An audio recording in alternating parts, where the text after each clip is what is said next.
Yeah, it was our second preseason, and so we were playing our starters, and I thought they played well. I thought they came out, set the pace, both sides of the ball, even teams.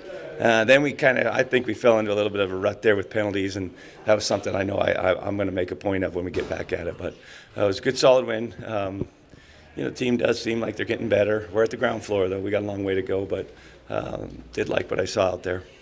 You're getting creative with Vern early with some rollouts and him running. Just how excited are you, and is that maybe a sign of what we can expect of this offense? Well, I thought he looked good. I mean, he only played a quarter and a half. He was on fire there, and I really think when he is moving, though, he's at his best. Now, a lot of those weren't called. He just ad-libbed and did some good things, and when he's moving around and extending plays, and he's tough to blitz too. Thought he made some really nice reads, some nice throws. I thought you could tell chemistry with most of the guys. Dom seemed to be the most open, but I think he's had good chemistry all camp with the guys. Did you see any improvement from PJ from that first game to this one? PJ? Well, I didn't think he had great protection, first off, and as a quarterback, it's tougher to play well when you're getting hit. But, I thought he was I got to build him. As a team, we're going to have to keep growing on that thing.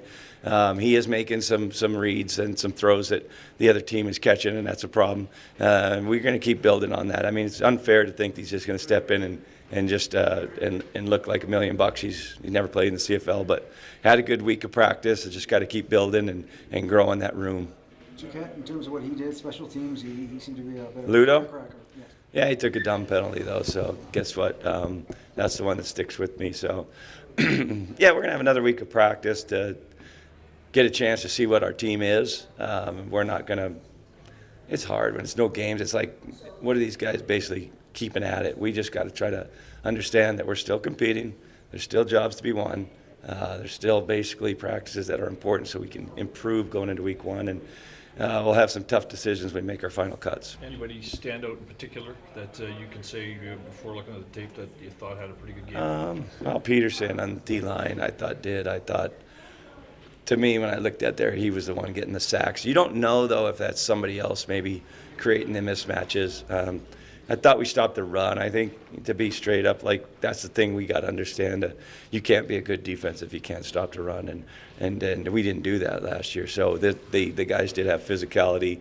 Like you said, I think there was a chance to make some plays on the ball late, and we weren't quite able to do that. Great teams will have that killer instinct and finish off that game. You mentioned you didn't like the blocking for PJ, but you stuck with that one offensive line unit for a lot of the first half with Vernon. Do you like how that group's kind of coming together? Yeah, I'll watch the tape on it, but for the most part, Bryce didn't play, but everyone else played. He's just dealing with a bit of a shoulder, so we're trying to see where we're at with that. I like our young guys too, but I just felt like we just didn't have the same level of execution when those starters came out.